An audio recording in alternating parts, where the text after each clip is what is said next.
Welcome to the Game Inside the Games, presented by Microsoft Copilot. I am sport and performance psychologist, Dr. Michael Gervais. And I'm Brandon Marshall, 13-year NFL veteran, and we're breaking down the psychology of the pivotal moments in the Super Bowl that can make or break a Super Bowl dream.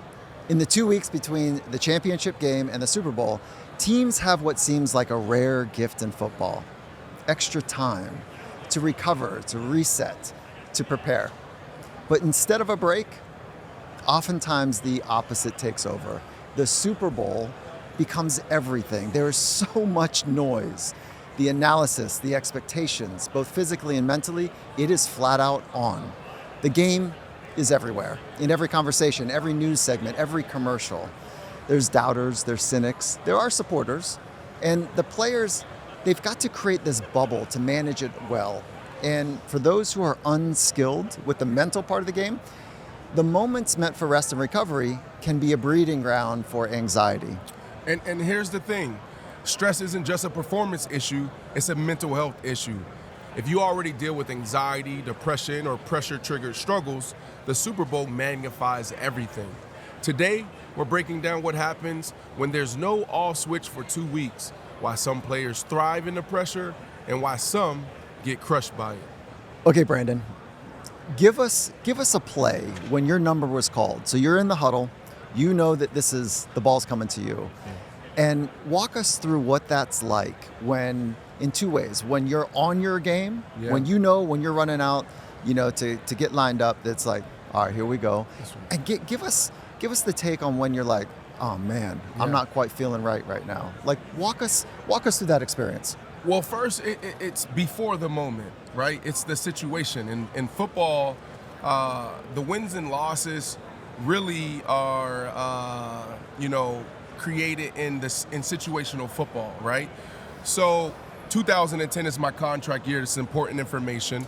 There's a lot on the line for me personally, so there's a lot of pressure there. We're talking about, my entire life, right? Waiting for this moment, working for this moment of creating generational wealth for my family and being always okay. Because as a football player, you're one injury away from the game being taken away from you. That's right. So it's contract year, 2010, playing for the Denver Broncos. The Dallas Cowboys are in Denver. Josh McDaniels' first year as the head coach. We start off 6-0. This is a defining moment for our team. Dallas Cowboys are here. We're in the fourth quarter. Situational football, okay? 2-minute offense. It was my time to actually sit because Coach McDaniels incorporated something that was really challenging for me as a starter, as one of the best wide receivers in the game. His first year in Denver, he said, you know what, we're going to rotate our wide receivers. This is unheard of in the National Football League. No, Brandon Marshall should start, right? You want to go to your guy. You want to go to your guy. Yeah. And so I ran to the sideline. I said, Coach, it's 2-minute drive, and Coach Adam Gase is saying that I'm supposed to be out of the game. He said, don't worry about it, Brandon. It doesn't matter. We're actually going 3 wide. I said, okay, no problem. So I say that because the moment, it wasn't about the moment in that time. It was about the situation. And I'm like, Coach, I need to be in this situation to create the moment. And what ended up happening was the Dallas Cowboys at the time played man-to-man. And so I ran there and I said, Coach, okay, I'm in. Now we need to play. We need to call hitch. If we call hitch, this is a route. It's a 5-yard route where I turn around. If he's off, then we'll just have a 5-yard completion and I can make a move and maybe make something happen. But if he presses me, I convert that hitch. Yeah. It turns into a goal, potentially a touchdown.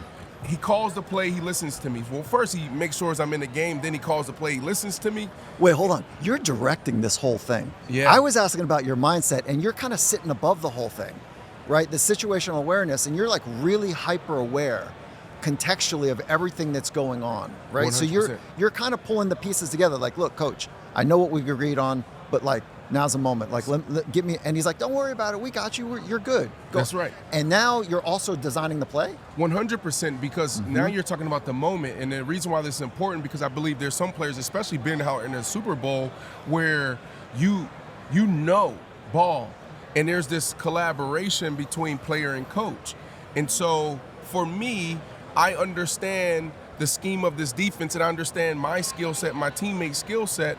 And so, yes, I wanted this particular play because I felt like I had a great opportunity of beating this guy. He listened to me. He called the play. It was one of my most magical moments in ball over the 13 years I played.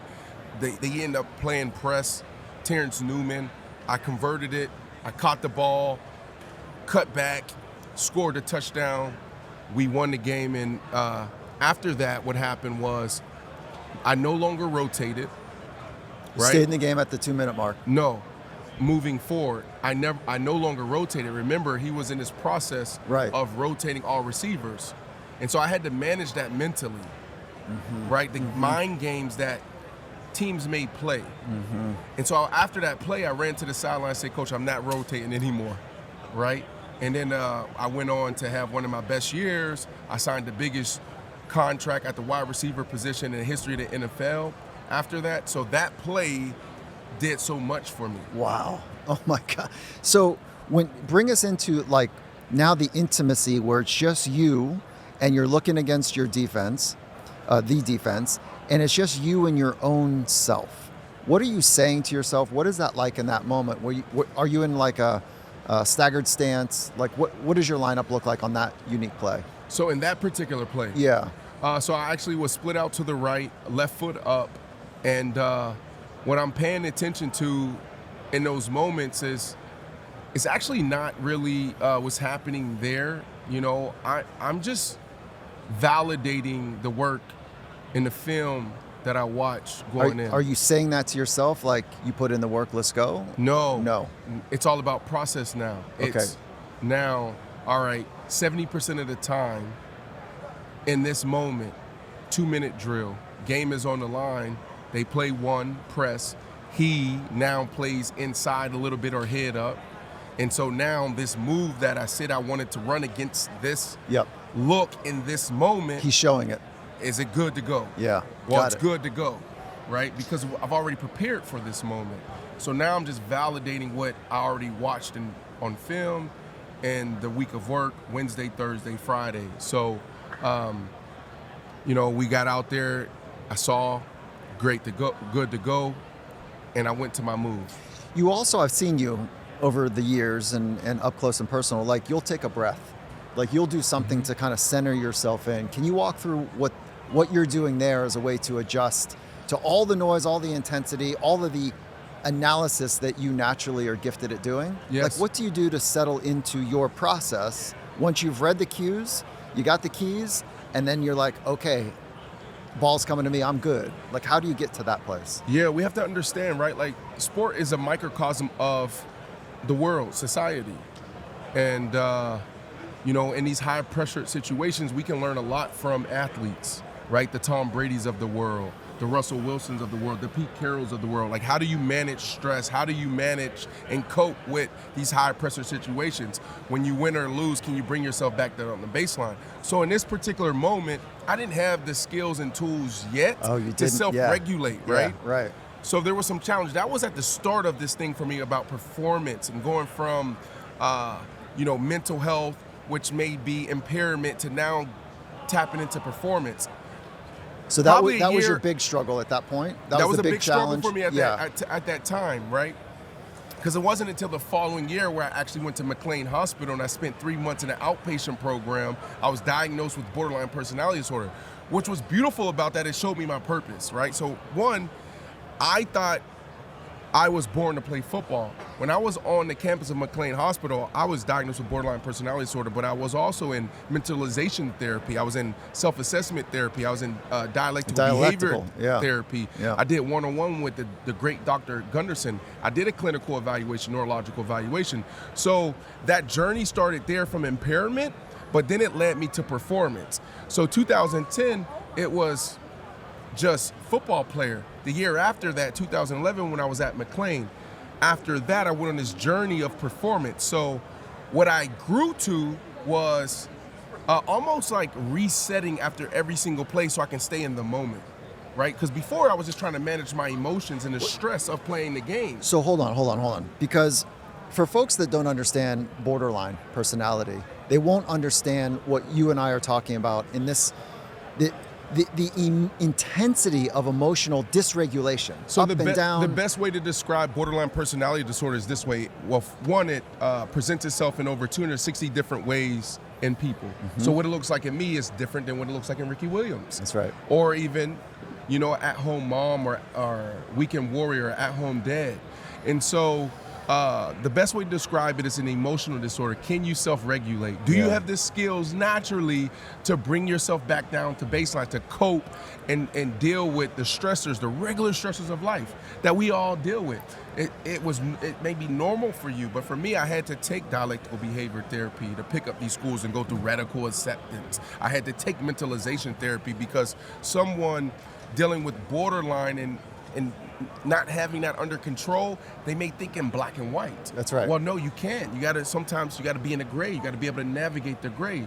Well, I know he said that, but that can mean 10 different things. Yeah, that's right. Right? And so for you, this is the most exciting part of knowing you and having a friendship with you, is that if you can do it, so many of us also can. You give great hope to being able to work within your emotional self to be able to regulate. Because is it fair to say somebody has ADD or ADHD, for them, in some cases, it's much harder to focus. That's 100%. Right? And then is it also fair to say for somebody who has an emotional dysregulation challenge that it would be harder for you to regulate your emotions and to kind of settle into this moment with a equanimity, with a poise? 100%. Yeah, and so you're a great teacher for this now. So, okay. The beautiful thing about this, right, and I'll answer your question. I'll get to that. The beautiful thing about this is, what I discovered was this is good for everybody, like dialectical behavior therapy. Yeah. We're talking about entrepreneurs, CEOs, the stress of being a mother, the stress of being a father, the stress of just what happens every single day in relationships, having the skills and tools to be able to self-regulate. Now we're talking about performance. I want the most out of my mind. I want the most out of my body, right? So you have to put in the work. And that's what I discovered there. And so if you're someone out there and you want to just be better, you want to unlock your full potential, sports psychology, bringing in a coach or listening to podcasts like this will actually help you. So for me, being on that campus, it took me on this journey, and that led to performance, right? I used those Higher skills. performance. Higher performance. Yeah. That's all it's about, right? Like, my diagnosis doesn't make me, it doesn't define me. I'm not my diagnosis, right? It was a huge blessing for me because it got to a place where now in those moments in games, I start resetting. It wasn't about the moment. It wasn't about the situation. It was about the process. I now understand how to keep myself right here in peak shape, peak performance. Because you're I know committing, me. you're committing to the process. Oh, wait, hold on. I want to go back to what you just said. Because you've done a deep self-discovery work. There you go. Okay, if every viewer could just take that from you right now, which is like, whoa, he did the deep internal work to know himself, and then he found a process to just stay in the pocket where you feel like you're at your best. Because here's the thing, we're all dealing with something. For me, it's all borderline. We're all going through There's something. Just in America, and I know this podcast will reach people globally, but we're just talking about America right now. There's, give or take a few million, there's 320 million Americans, and over 100 million deal with something, have a diagnosis. So that means that for everyone that's living with something, we touch 5 to 6 people. So it really touches everybody. Right? So this is something that we all can learn from. And it's, if you know yourself and you know what you deal with, whether it's borderline personality disorder, anxiety, depression, now you can self-regulate. Now you put in the right things. It's like working out. It's fitness, right? I call it mental fitness. As an athlete, I know that in February, March, and April, I'm probably going to be around 11, 12, maybe even 13% because I'm not training the way I usually train in season or right before the season. So I'm not in peak performance. Right. But I know how to get in peak performance. I know come the end of March, I need to start working out 4 times a week. I know I need to do upper body. I know I need to do cardio. I know need to do agility. I have certain things in place. So I went through a process to learn that. I had coaches and teachers that taught me that process. So I got to a place where I was able to master that. Now, how do you create a process and master that for your mind, right? So for me, I had to go to McLean Hospital, but then after that, what I said is in season, I'll talk to a mental health clinician once a week, my therapist once a week. Out of season, it's bi-weekly because I'm not in a high stress situation. Yeah. I'm also meditating. I'm also doing yoga. I'm also gonna continue to work out, which is what I do now and retired. It's another way. I don't have to work out, yeah, right. But do you understand what happens to the mind and the brain when you do work out? So yes, you have to master that process, but now getting to that moment or, moments and situations, what happens is I stick to the process. So before every single play, I took a deep breath. I squeezed my hands. I'm here. I feel it. I'm present, right? And that breath just said it. The crowd, I didn't hear the crowd anymore. I wasn't thinking about the play. I wasn't thinking about my alignment. I'm just here. Go make the play. Would that be the last finishing touch, that self-talk, which is like, go make the play? No, there's not even no self-talk. So it's just fully settle in. As musicians call it being in the pocket. So it's that settling in. And I think... Because you know why? Because what we're talking about is how do you make the play or not? Some people make the play and some people don't make the play. The reason why we don't make the play because we're in our mind, we're overthinking. And for me, I got to a place where when I took that deep breath, yes, it was the last thing, but it got to a place where I wasn't self-talking. It was just part of my process where I took that deep breath and all it was about now was the play. It wasn't about the fans. It wasn't about my ankle hurt. Yep. It wasn't about the crowd. It was just the play. And so with all of the noise around the Super Bowl, with all the noise that people are dealing with in their lives, the Super Bowl is this great emblem for managing distractions and managing emotions. Like, it's a great emblem for it. How would you want the viewer or listener to understand how to deal with the distractions and the noises around so that they can be a little bit closer to their very best? Playing 13 years in the National Football League and being around some amazing leaders, men like yourself, men and women like yourself. Thank you. Coach Pete Carroll, who I think is a dynamic, one of the best leaders in the world, not just sports, but in business. What a high compliment. Because you've been coached by some really good coaches. I was fortunate to work with him for 9 seasons. And for you to say that, that's a really high compliment. He's dynamic. He is dynamic. Know this. Yeah. Even like, and during that time, there wasn't too many head coaches bringing in guys like you. I know. So think about the innovation and how forward thinking he is. He was ahead of it. But and when you came in the building, I don't really remember the exact moment, but I was like, oh yeah, we're getting a real one in. That's right. There you go. We're getting a real one. We're connected. We're here. Yeah, right. Yeah. So, 13 years in the National Football League, what you realize, it's about the process. It's about the consistency in the process. It's about the fundamentals. Failure and success, distractions are all the same. Approach them the same. So failure, success are all distractions. The noise, distraction, good or bad, it's all distractions. Distractions to what? Stick to your process. Distractions to the process? So what you just asked me was, we're out here at the Super Bowl, overcoming the distractions, all of these things. It's process. Are you going to do the same thing this week that you did week 1, week 2, week 3 that got you here? Now, obviously, as a player, they're asking you to do different things, right? You got to fly in on Sunday, a week before, you do this press conference. But are you going to stay the same throughout that? Are you still going to wake up at the same time? Are you going to eat the same thing, right, that you usually eat? Are you going to still do your yoga? Think the same way. Because the way that we organize our thoughts, if our thought patterns are over-indexed by the world around us, we're just getting whipped around. But if our thoughts and thoughts patterns can stay consistent, this is part of the thinking process, so that I know how to speak to myself to be my very best in any moment, I feel like the environment can be whatever it needs to be, whatever it is or she is. I am just now tuning in even deeper because it's like I have something to bounce off of. Like, right, let me take my breath. And those are just the skills, right? Like when you really understand the fundamentals that I was just talking about is like your breath, mindfulness, your self-talk, your mindfulness. Self-talk, That's all right. of those things.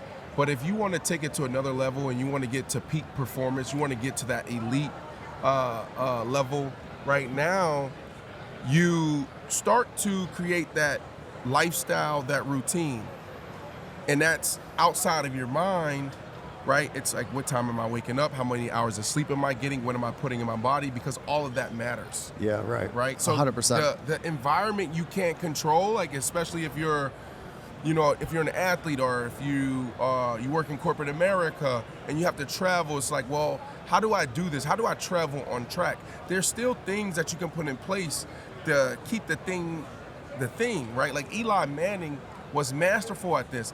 He would say, "Oh, I gotta stay in routine," meaning that when we traveled to Detroit and everybody's going out to eat and they want to hang out with family, he said, no, we got a game tomorrow, I got to stay in routine. So he had a routine when he traveled. Now, it looked a little different when we was home and we was in East Rutherford in Jersey. Yeah, right. But right. when he traveled, he had a routine. What is your routine? You got to think through these things because once you can get yourself in a position where you can predict some things, then it's easier on your mind. So like a morning routine or an end of the day routine or a pre-meeting routine. That's or right. I have a routine before I go into my home, my sanctuary.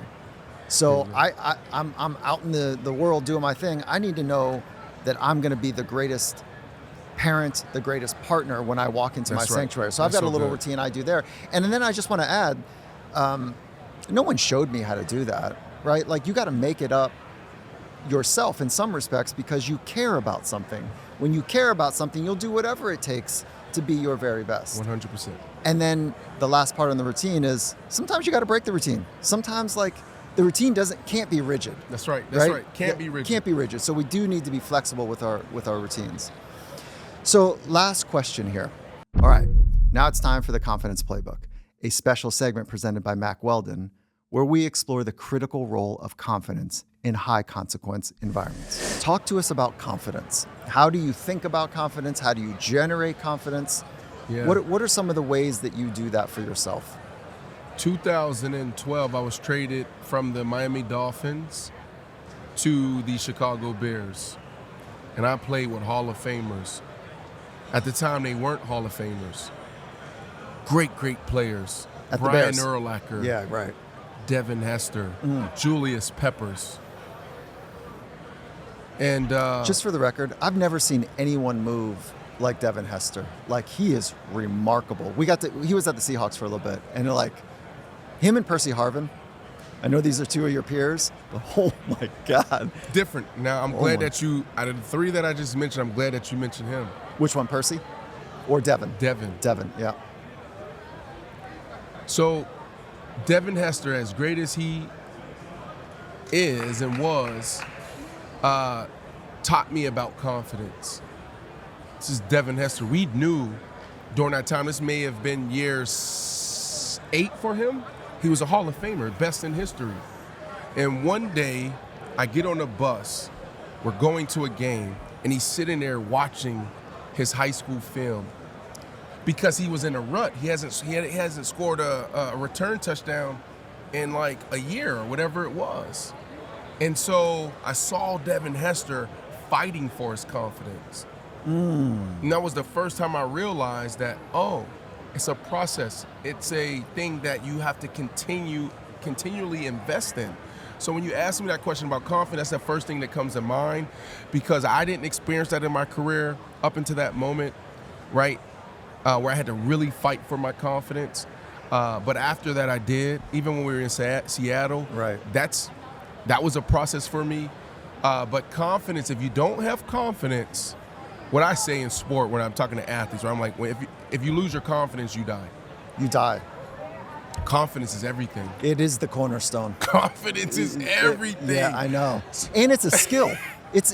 This is not magical. I didn't know that. I know. Where were you early in my no. career? Well, you were learning from Devin, right? But let's go back to Devin for a minute, because here's some of the calculus of confidence, okay? So it's a skill. It's based on what you say to yourself. But there's some math that's taking place, and it's happening all the time. Confidence is specifically to the environment. So it's not this thing that you always walk around. There's this math that's taking place. And the math is you're assessing the external conditions, and then you're quickly mapping that up against your internal skills. Wow.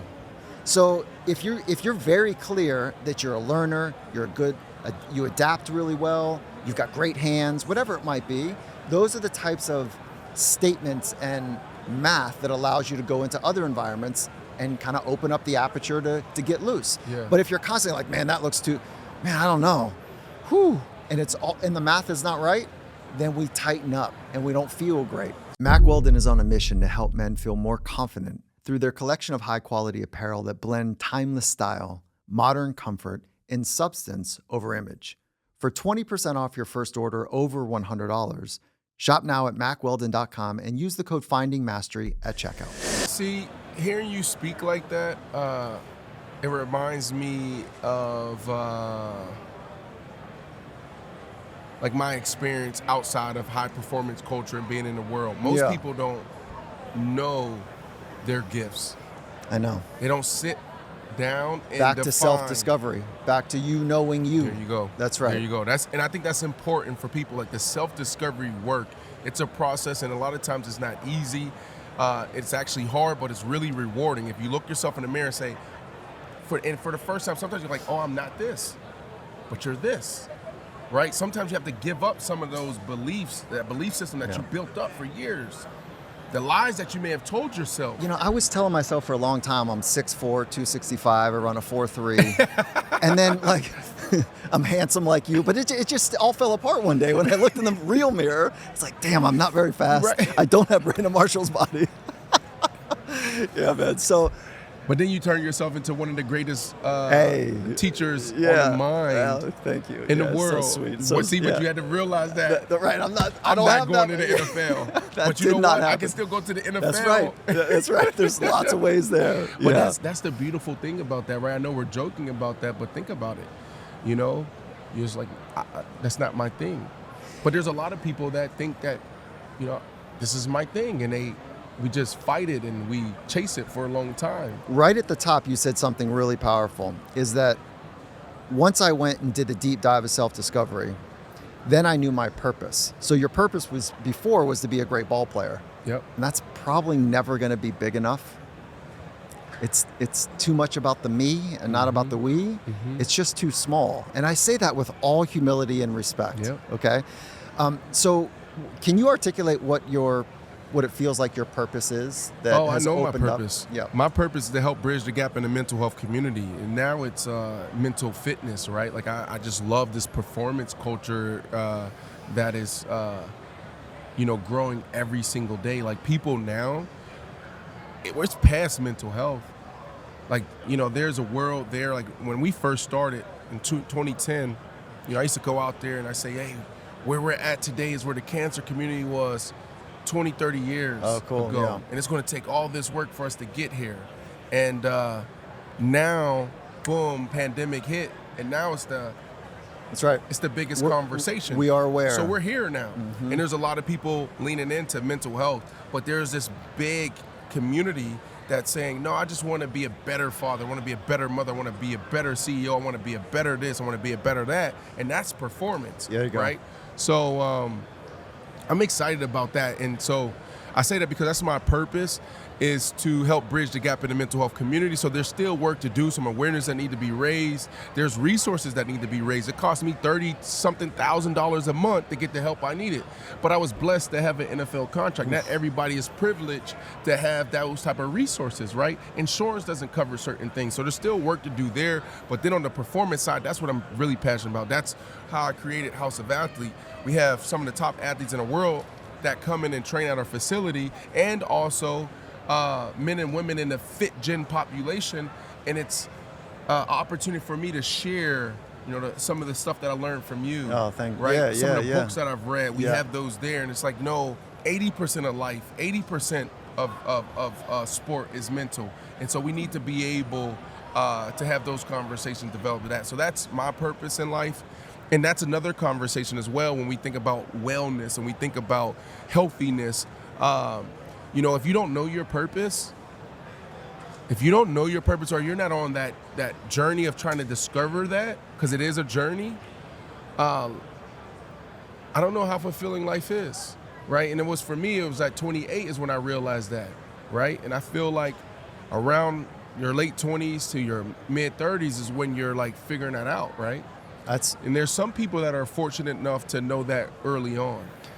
When you study the greats, like the ones that changed history, one commonality amongst all of them is that they knew their purpose. Yes. And they lined up their thoughts, their words, and their actions in every environment towards that purpose. And that's not available for just them. That's available for all of us. That's right. And so thank you for reminding us of self-discovery, of being or getting closer to knowing purpose, the importance of regulation, down regulation in particular, breathing and self-talk. That's right. And then committing to the process to put you into the place where you can be your very best on a more consistent basis. That's right. And people always ask me about so what's it going to take for us to be better psychologically and emotionally? And I say, we need more cool kids. And I think of you. We need more cool kids that have done it, they understand it, and they create air cover for the rest of us to say, well, if it's good enough for Brandon, it should be good enough for all of us. That's right. So, Brandon, thank you. This is exactly the conversation that I love having with you, and I'm stoked that we get to do it here at Super Bowl Roll. And so, thank you so much. No, I appreciate you. Thank you. Yeah. All right, now it's time for our AI Insights brought to you by Microsoft Copilot. Over the last 9 years, we've recorded over 550 Finding Mastery episodes. And thanks to our new Copilot agent, we can now quickly and easily search all of that back catalog content for key insights. It's incredible. Check this out. Copilot, go through the Finding Mastery transcripts and find 5 quotes of how high performers talk to themselves in challenging moments. Sure thing, Mike. Here are 5 quotes from elite athletes, business leaders, and other high performers in the Finding Mastery transcripts. All right, this is what it came up with. This moment is all that matters. Focus on what I can control. I am built for this moment. This is an opportunity, not a threat. One play at a time. I love that we can quickly search and get all of these kind of in one little snip here. And the one that sticks out for me, this moment is all that matters.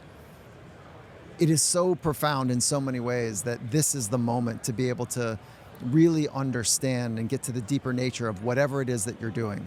That insight is really profound. I'll say it again. So I love that we can scan for these. I hope that some of these might make life just a little bit easier for you. And we're doing it obviously in help of all of the transcripts and all of the conversations we've had in Finding Mastery and Microsoft Copilot.